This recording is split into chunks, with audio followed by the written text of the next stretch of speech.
Dios les bendiga, hermanos, en esta tarde. Vamos a seguir con el Evangelio de San Juan. No hay mucho que comentar de ello, pero pues vamos a estar leyendo lo que dice la palabra de Dios. Vamos a orar. Padre Santo, te pedimos, Señor, la unción de tu Santo Espíritu, Señor. Te pedimos, Señor, que tu Santo Espíritu, Señor, nos llene y podamos hablar con esa facilidad, que el Espíritu Santo fluye, Señor, y toque a aquellas personas, Señor, que necesitan escucharte tu palabra. Te damos gracias, Señor, y ponemos en tus manos esta lectura en el nombre de nuestro Señor Jesucristo. Amén, amén y amén. Vamos a ver el capítulo número 5, donde nos habla del paralítico de Betesda. Betesda era un estanque que estaba a las afueras del templo. Tenía 5 pórticos y la Biblia lo está mencionando, pero muchos historiadores y comentaristas no encuentran ninguna referencia de que hubiera sanidad en las aguas. Realmente para lo que se usaba ese estanque era para lavar los corderitos que iban a entrar al sacrificio, al templo. Pero respetamos lo que dice la palabra y respetamos lo que ustedes crean. Pero ya les digo, no encontraron, a varios historiadores no encontraron evidencia de que esas aguas fueran para sanidad de las personas. Sin embargo, la Biblia lo menciona y vamos a mencionarlo. Después de estas cosas había una fiesta de los judíos y subió Jesús a Jerusalén. Siempre que nos habla que subió Jesús a Jerusalén, era que Jerusalén estaba en lugar muy alto, ¿no? Y de donde venía él, de que era de Nazaret, eran lugares bajos, ¿no? Y de ahí tenían que ir subiendo por las montañas, por los montes, hasta llegar a Jericó, y luego después llegaba a Jerusalén. Pero por eso dice que subían, ¿no? Porque no era un lugar muy alto. Y hay en Jerusalén, cerca de la puerta de las ovejas, un estanque llamado en hebreo Betesda, el cual tiene 5 pórticos. En esto yacían una multitud de enfermos, ciegos, cojos y paralíticos que esperaban el movimiento del agua. Porque un ángel descendía de tiempo en tiempo al estanque y agitaba el agua, y al primero que descendía al estanque después del movimiento del agua quedaba sano de cualquier enfermedad que tuviese. Había ahí un hombre que hacía 38 años que estaba enfermo. Cuando Jesús lo vio acostado, supo que llevaba ya mucho tiempo. Así le dijo: ¿quieres ser sano? Y él le contesta: Señor, le respondió el enfermo, no tengo quien me meta en el estanque cuando se agita el agua, y entre tanto que yo voy, otro desciende antes que yo. Jesús le dijo: levántate, toma tu lecho y anda. Y al instante aquel hombre fue sanado y tomó su lecho y anduvo, y era día de reposo aquel día. Entonces para los judíos era muy importante el día de reposo. No se podía cargar nada absolutamente, porque era una falta para el día de reposo. Pero nuestro Señor Jesucristo le había dicho que tomara su lecho y se fuera, ¿no? Y él obedeció a lo que le dijo nuestro Señor. Pero lo vieron los fariseos, y aquí vamos a seguirle. Y al instante aquel hombre fue sanado y tomó su lecho y anduvo, y era el día de reposo aquel día. Entonces los judíos dijeron a aquel que había sido sanado: es día de reposo, no es lícito llevar tu lecho, ¿no? No les importaban las sanidades, lo que les importaba era guardar el sábado, ¿no? Nuestro Señor Jesucristo dio ejemplos en otras ocasiones.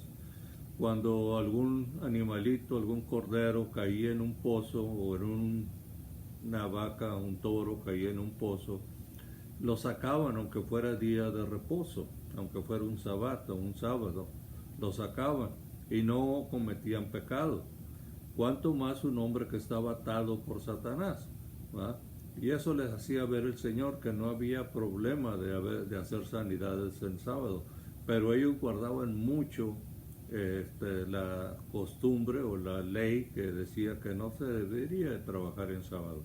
Pero no estaba trabajando, estaba llevando un lecho, ya estaba llevando ahí donde había estado acostado sus presadas o la ropa que había tenido en ella abajo para estar acostado. ¿No? La tradición rabínica decía que llevar 3 higos en una mano ya era quebrantar el sabbat. Entonces hasta ese extremo llegaban, pero esa era parte de las tradiciones del fariseísmo. No, la ley no especificaba más que no trabajaran. ¿Por qué no trabajaran? Porque era el día de reposo, era un día especial para dedicárselo al Señor, para orar, para ir a la sinagoga, para estar con la familia. La mujer, la señora de la casa, preparaba todo el alimento un día antes, para no tener que prender la lumbre ni hacer nada de comer.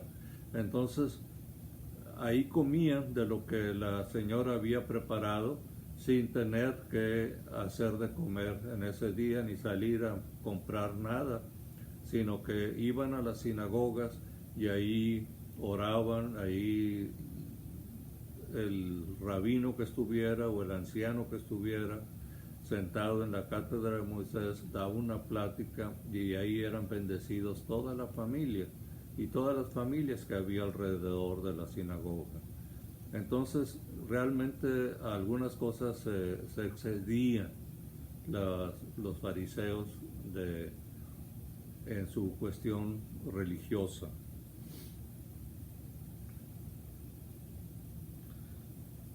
Entonces el hombre que había estado enfermo le respondió: el que me sanó, él mismo me dijo, toma tu lecho y anda. Entonces le preguntaron, ¿quién es el que te dijo, toma tu lecho y anda? Y el que había sido sanado no sabía quién fuese, porque Jesús se había apartado de la gente que estaba en aquel lugar.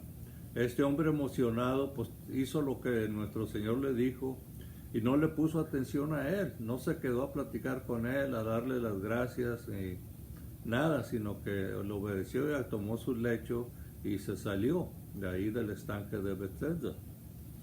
Después le halló Jesús en el templo y le dijo, mira, has sido sanado, no peques más para que no te venga alguna cosa peor.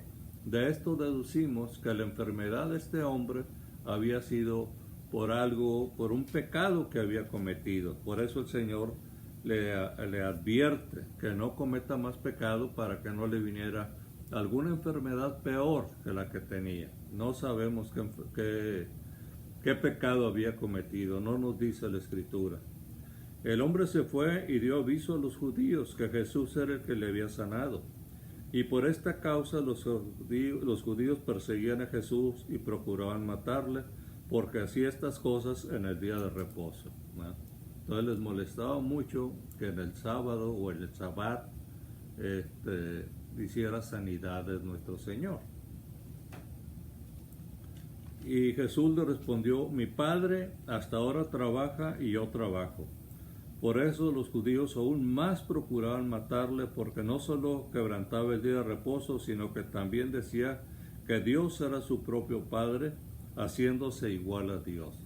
Y era cierto, no estaba mintiendo nuestro Señor Jesucristo.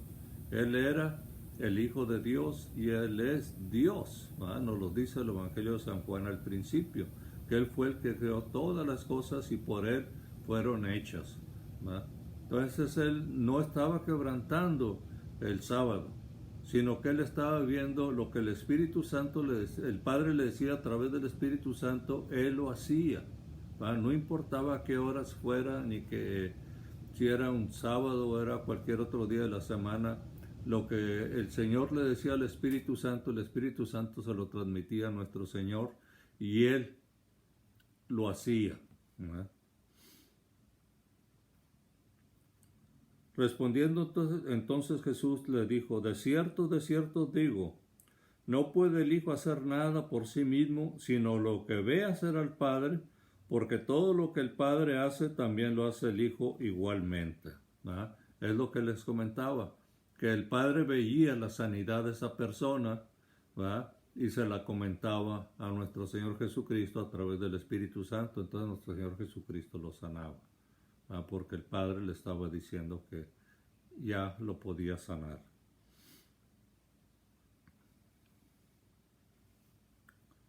Porque el Padre ama al Hijo y le muestra todas las cosas que él hace, y mayores obras que éstas les mostrará, de modo que vosotros os maravilléis. Porque como el Padre levanta a los muertos y les da vida, así también el Hijo a los que quiere da vida. Y de eso somos testigos, ¿verdad? Que cuando nuestro Señor Jesucristo quiere que alguien de nosotros se convierta, no importa en qué situación andemos, Él busca los medios para que nosotros lleguemos a Él, ¿no? Porque el Padre a nadie juzga, sino que todo el juicio dio al Hijo, para que todos honren al Hijo como honran al Padre. El que no honra al Hijo, no honra al Padre que le envió. De cierto digo, el que oye mi palabra y cree el que me envió, tiene vida eterna, y no vendrá a condenación, mas ha pasado de muerte a vida.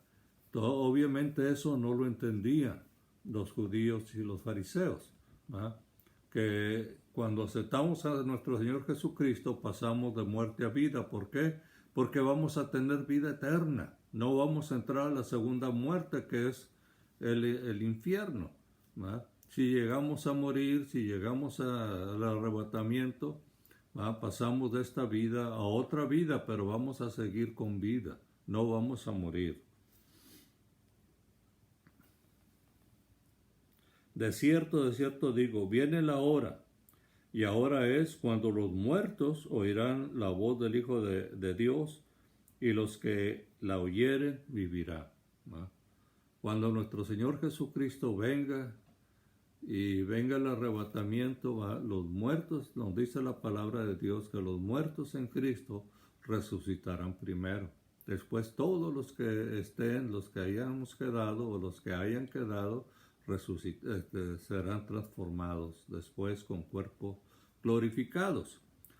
Y luego nos dice en el versículo 26, porque como el Padre tiene vida en sí mismo, así también ha dado al Hijo el tener vida en sí mismo. Y también le dio autoridad de hacer juicio por cuanto es el Hijo del Hombre. No os maravilléis de esto, porque vendrá hora cuando todos los que están en los sepulcros oirán su voz. Y los que hicieron lo bueno saldrán a resurrección de vida, mas los que hicieron lo malo a resurrección de condenación. ¿Verdad? Aquí el Señor nos está hablando ya del juicio que va a hacer Él, ¿verdad? Testigo de Cristo. No puedo yo hacer nada por mí mismo. Según oigo, así juzgo. Y mi juicio es justo, porque no busco mi voluntad, sino la voluntad del que me envió, la del Padre. Si yo doy testimonio acerca de mí mismo, mi testimonio no es verdadero. Otro es el que da testimonio acerca de mí, y sé que el testimonio que da de mí es verdadero. Vosotros enviasteis mensajeros a Juan el Bautista, y él dio testimonio de la verdad. Pero yo no recibo testimonio de hombre alguno, mas digo esto para que vosotros seáis salvos. Él era la antorcha que ardía y alumbraba, y vosotros quisisteis regocijarlos por un tiempo en su luz. Mas yo tengo mayor testimonio que el de Juan, porque las obras que el Padre me dio para que cumpliese las mismas obras que yo hago, dan testimonio de mí, que el Padre me ha enviado. ¿Verdad? Juan no nos dice que haya hecho ningún milagro. Lo único que hacía, o lo principalmente que hacía, era dar testimonio, ¿verdad? Dar el bautismo de arrepentimiento, porque él estaba preparando el camino del Señor para que la gente que estaba arrepentida tuviera un corazón más dispuesto para aceptar a nuestro Señor Jesucristo. También el Padre que me envió ha dado testimonio de mí. Nunca habéis oído su voz, ni habéis visto su aspecto, ni tenéis su palabra morando en vosotros, porque a quien él envió, vosotros no creeréis. Escudriñar las escrituras, porque a vosotros os parece que en ellas tenéis la vida eterna, y ellas son las que dan testimonio de mí. ¿Verdad? Desde Moisés, él habló de un profeta que se iba a levantar igual que él, ¿verdad? Que debían de escucharlo. ¿Verdad? Y otros profetas también hablaron de la venida de nuestro Señor Jesucristo. Y uno de los que más estuvo haciendo comentarios del futuro de nuestro Señor Jesucristo fue el profeta Isaías, también Jeremías. Pero Isaías hace un comentario muy grande de nuestro Señor Jesucristo, lo mismo de Daniel, ¿no? Y no queréis venir a mí para que no tengáis vida. Gloria de los hombres no recibo.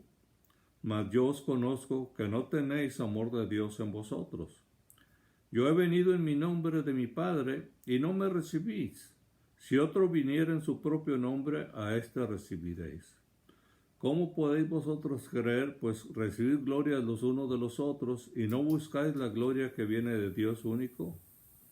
No penséis que voy a acusaros delante de mi Padre. Hay quien os acusa, Moisés, en quien tenéis vuestra esperanza. Porque si creyeres a Moisés, me creerías a mí, porque de mí escribió él. Pero si no creéis a sus escritos, ¿cómo que me creeréis a mis palabras? Entonces ahí estaba la ley que estaba haciendo juicio, ¿verdad? Porque Dios había dado la ley para que la gente, los israelitas, ¿verdad?, siguieran la ley, ¿verdad?, entendieran la ley. Después en el capítulo 6, dice, después de esto Jesús fue al otro lado del mar de Galilea, el de Tiberias. Galilea tenía el mar de Galilea tenía varios nombres. Galilea era el nombre general que siempre tenía. El de Tiberias le puso Herodes por Tiberius, uno de los reyes de Roma, ¿no? Y también le decían el mar de Genezaret, ¿no?, por el lugar donde estaba. Pero nosotros lo vamos a estar mencionando como el mar de Galilea. Y le seguía gran multitud porque veían las señales que hacía en los enfermos. Entonces subió Jesús a un monte y se sentó ahí con sus discípulos. Y estaba cerca la fiesta de los judíos. Cuando alzó Jesús los ojos y vio que había venido a él gran multitud, dijo a Felipe, ¿de dónde compraremos pan para que coman estos? Pero esto decía para probarle, porque él sabía lo que había de hacer. Nuestro Señor Jesucristo nomás estaba probando, ¿verdad?, a Felipe a ver qué comentarios hacía. Felipe le respondió, 200 denarios de pan no bastarían para cada uno de ellos tomarse un poco. Uno de sus discípulos, Andrés, hermano de Simón Pedro, le dijo, aquí está un muchacho que tiene 5 panes de cebada y 2 pececillos. Mas, ¿qué es esto para tantos? Hacían pan de cebada y hacían pan de trigo. El pan de cebada era un pan más económico, ¿verdad? El pan de trigo era más caro, más exclusivo, pero la cebada era para la gente más humilde. Entonces Jesús dijo, hacedme recostar la gente, y había mucha hierba en aquel lugar, y se recostaron como el número de 5,000 varones. 5,000 varones, ¿verdad?, no se contó ni las mujeres ni los niños. Entonces, ahí en esa cantidad se cree que eran aproximadamente unos 15,000 personas. Y tomó Jesús aquellos panes, y habiendo dado gracias, lo repartió entre los discípulos, y los discípulos entre los que estaban recostados, así mismo de los peces cuanto querían. O sea que no estaban limitando a los comensales o a las personas que estaban recostadas, no los estaban limitando con una cantidad, lo que querían comer, pan y peces. Todos los peces que quisieran, ahí los podían comer. Y cuando se hubieron saciado, dijo a sus discípulos: recoged los pedazos que sobraron para que no se pierda nada. Recogieron pues y llenaron 12 cestas de pedazos que de los 5 panes de cebada sobraron de los que habían comido. Ya les había comentado yo que las 12 cestas simbolizaban, para algunos comentaristas, simbolizaban las 12 tribus de Israel, que él era capaz de alimentar tanto física como espiritualmente a las 12 tribus de Israel. Y también el otro comentario es que no quería el Señor que se desperdiciara la comida. Era valiosa la comida en aquellos tiempos. Aquellos hombres entonces, viendo las señales que Jesús había hecho, dijeron: este verdaderamente es el profeta que ha de venir al mundo. Pero entendiendo Jesús que iban a venir para apoderarse de él y hacerlo rey, volvió a retirarse al monte él solo. Él no quería que la gente lo considerara un rey, porque eso iba a causar un problema más grande con los romanos. Él sabía el futuro que tenía nuestro Señor Jesucristo, pero no quería antes de tiempo que lo nombraran rey. Él va a venir en su tiempo a la tierra, ahí precisamente a Jerusalén, a reinar sobre toda la humanidad. Al anochecer descendieron sus discípulos al mar, y entrando en una barca iban cruzando el mar hacia Capernaum. Estaba ya oscuro y Jesús no había venido a ellos. Y se levantaba el mar con un gran viento que soplaba. Cuando habían remado como 25 o 30 estadios, vieron a Jesús que andaba sobre el mar, y se acercaban a la barca y tuvieron miedo. Esos 30 o 35 estadios vienen siendo como 5,000 metros, o sea, que eran como, pues ustedes pueden sacar 5,000 metros, 5 kilómetros.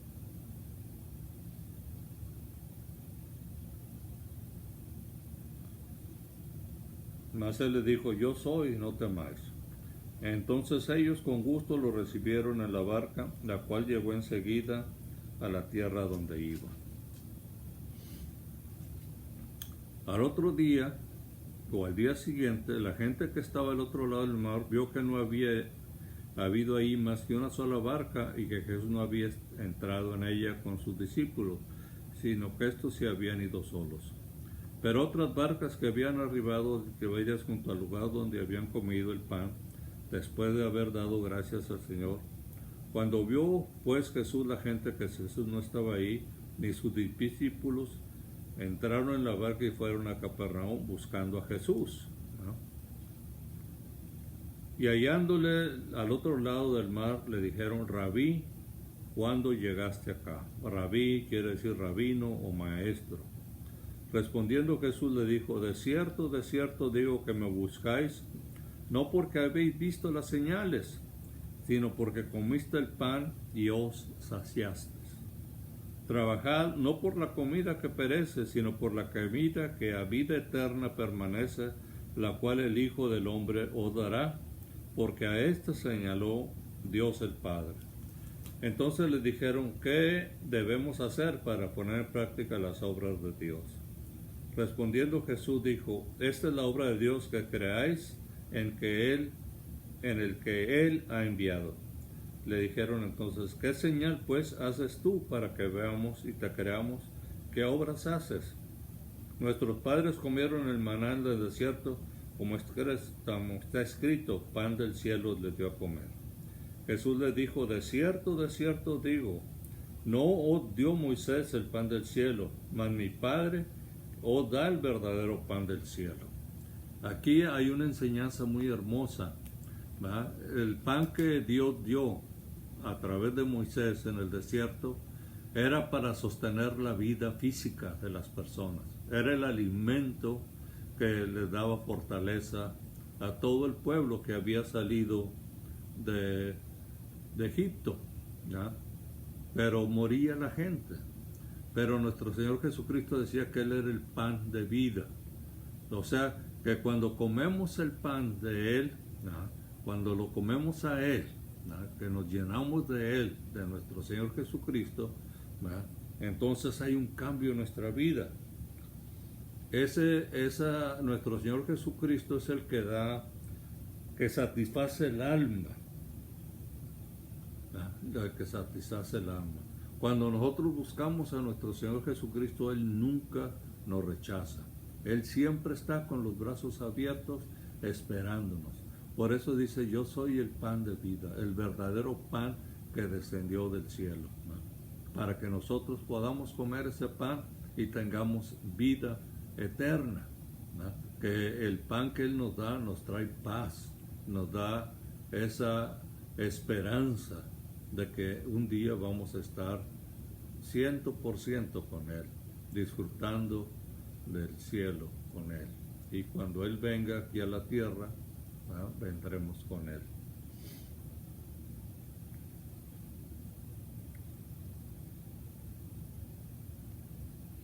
En el versículo 33 dice, porque el pan de Dios es aquel que descendió del cielo y da vida al mundo. O sea que nuestro Señor Jesucristo era el verdadero pan, ¿no? El pan del cielo, el pan que Dios da para que nosotros tengamos vida eterna. Le dijeron, Señor, danos siempre ese pan. Jesús le dijo, yo soy el pan de vida. El que a mí viene nunca tendrá hambre, y el que en mí cree no tendrá sed jamás, ¿no? No tendrá nunca hambre. ¿Qué hambre? El hambre espiritual. Queda satisfecha 100% la persona que ha aceptado a nuestro Señor Jesucristo. Y la sed de buscar a algo que nos llene, nos dé paz, nos dé satisfacción a nuestro espíritu, solamente la presencia de nuestro Señor Jesucristo es la que nos trae esa paz a nosotros. Mas os he dicho que aunque me habéis visto, no creéis. Todo lo que el Padre me da vendrá a mí, y el que en mí viene no lo echo fuera. Nuestro Señor siempre ha deseado, y esa fue la causa de la muerte de Él, que todo el mundo fuera salvo. Pero obviamente tenemos que aceptarlo. Si no lo aceptamos, obviamente Él no nos obliga a que lo aceptemos. Por eso Él nunca rechaza a nadie. Cuando lo buscamos, Él siempre está con los brazos abiertos. Porque he descendido del cielo no para hacer mi voluntad, sino la voluntad del que me envió. Y esta es la voluntad del Padre, el que me envió, que de todo lo que me diere no pierda yo nada, sino que lo resucite en el día postrero. Esta es la voluntad del que me ha enviado, que todo aquel que vea al Hijo y cree en Él tenga vida eterna, y yo le resucitaré en el día postrero. ¿Ah? Hermosas palabras de nuestro Señor Jesucristo. ¿Ah? Promesas de Él, cómo va a resucitar en el día postrero a toda la humanidad que haya fallecido. Murmuraban entonces de Él los judíos porque había dicho, yo soy el pan que descendió del cielo. Y decían, ¿no es este Jesús, el hijo de José, cuya padre y madre nosotros conocemos? ¿Cómo pues dice este, del cielo he descendido? Jesús respondió y les dijo, no murmuréis entre vosotros. Ninguno puede venir a mí si el Padre que me envió no lo trajere, y yo lo resucitaré en el día postrero. Escrito está en los profetas, y será todos enseñados por Dios. Así que todo aquel que oye al Padre y aprendió de Él, viene a mí. No que alguno haya visto al Padre, sino que aquel que vino de Dios, éste ha visto al Padre. De cierto digo, el que cree en mí tiene vida eterna. Yo soy el pan de vida. Vuestros padres comieron el maná del desierto y murieron. Este es el pan que desciende del cielo para que el que de él coma no muera. Yo soy el pan vivo que descendió del cielo. Si alguno comiere de este pan, vivirá para siempre. Y el pan que yo daré es mi carne, la cual yo daré la vida en el mundo. Y ustedes se acuerdan en la Santa Cena cómo nuestro Señor Jesucristo partió el pan y dijo, comed, comed, comed, este es mi cuerpo que por vosotros es partido, ¿no? Y nosotros en la Santa Cena comemos el pan, ¿no? Como un símbolo, un recuerdo de la ordenanza que él estableció de la Santa Cena. Entonces los judíos contendían entre sí diciendo, ¿cómo puede este darnos a comer su carne? Jesús les dijo, de cierto os digo, si no coméis la carne del Hijo del Hombre y veis su sangre, no tendréis vida en vosotros. El que come mi carne y bebe mi sangre tiene vida eterna, yo lo resucitaré en el día postrero. Porque mi carne es verdadera comida y mi sangre es verdadera bebida. El que come mi carne y bebe mi sangre, en mí permanece y yo en él. ¿Ah?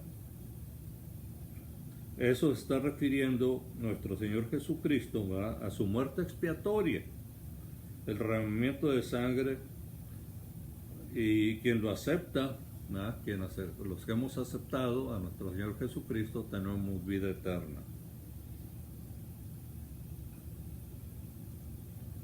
Y también se viene refiriendo a la intimidad, ¿verdad?, a la obra de nuestro Señor Jesucristo, de su muerte y su resurrección, al derramamiento de sangre. Como me envió el Padre viviente, yo vivo por el Padre, asimismo el que me come, él también vivirá por mí. Este es el pan que descendió del cielo, no como vuestros padres comieron el maná y murieron. El que come este pan vivirá eternamente. Estas cosas dijo en la sinagoga, enseñando en Capernaum. Al oírlas, muchos de sus discípulos dijeron, dura esta palabra, ¿quién la puede oír? Sabiendo Jesús en sí mismo que sus discípulos murmuraban esto, les dijo, ¿esto os ofende? Pues que, si vieres al Hijo del Hombre subir donde estaba primero, el Espíritu es el que da vida, la carne para nada aprovecha. Las palabras que yo os he hablado son espíritu y son vida. Las palabras que el Señor hablaba son espíritu y son vida. Por eso es bien importante, cuando leemos la Biblia, estamos oyendo lo que nuestro Señor Jesucristo nos dijo. Y Él, ¿verdad?, son inspiradas por el Espíritu Santo y nos dan vida. Por eso siempre agrada y nos trae paz la lectura de la Santa Palabra. Pero hay algunos de vosotros que no creen, porque Jesús sabía desde el principio quiénes eran los que no creían y quién le había de entregar. Y dijo, por esto os he dicho que ninguno puede venir a mí si no le fuere dado del Padre. Desde entonces muchos de sus discípulos lo volvieron atrás y ya no andaban con él. Entonces, había muchos discípulos, no solamente los apóstoles, había otros discípulos. Y cuando oyeron todo esto, ya no quisieron tener una intimidad con nuestro Señor Jesucristo. Entonces Jesús les dijo a los 12, ¿queréis acaso iros también vosotros? Le respondió Simón Pedro, Señor, ¿a quién iremos? Tú tienes palabra de vida eterna. Y nosotros hemos creído y conocemos que tú eres el Cristo, el Hijo del Dios viviente. Jesús le respondió, ¿no he escogido yo vosotros los 12, y uno de vosotros es diablo? Hablaba de Judas Iscariote, hijo de Simón, pues que este era el que le iba a entregar y era uno de los 12. Y ahí vamos a terminar, hermanos, y vamos a seguir el próximo viernes con el capítulo 7, la incredulidad de sus hermanos.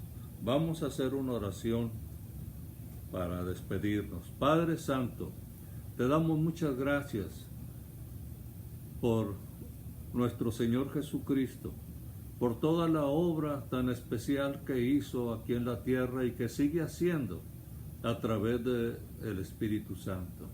Y queremos darte muchas gracias por esta bendición y este privilegio que nos da, Señor, de poder participar con algunas personas que escuchan esta grabación y es de bendición para ellos, así como es de bendición para nosotros. Te damos gracias, Señor, y pedimos que aquellas personas que no han podido o aceptar a nuestro Señor Jesucristo, que se arrepienten y acepten a nuestro Señor Jesucristo. Él está con los brazos abiertos, esperando que se acerquen a Él. No está pidiendo absolutamente nada. No está pidiendo nada material, solamente está pidiendo el corazón de cada uno de nosotros. Acerquémonos a Él confiadamente, sabiendo que Él nunca nos va a rechazar. Te damos gracias, Señor Jesucristo, por la obra que has hecho y lo que sigues haciendo a través de estos programas. Te damos gracias en el poderoso nombre de nuestro Señor Jesucristo. Amén, amén y amén.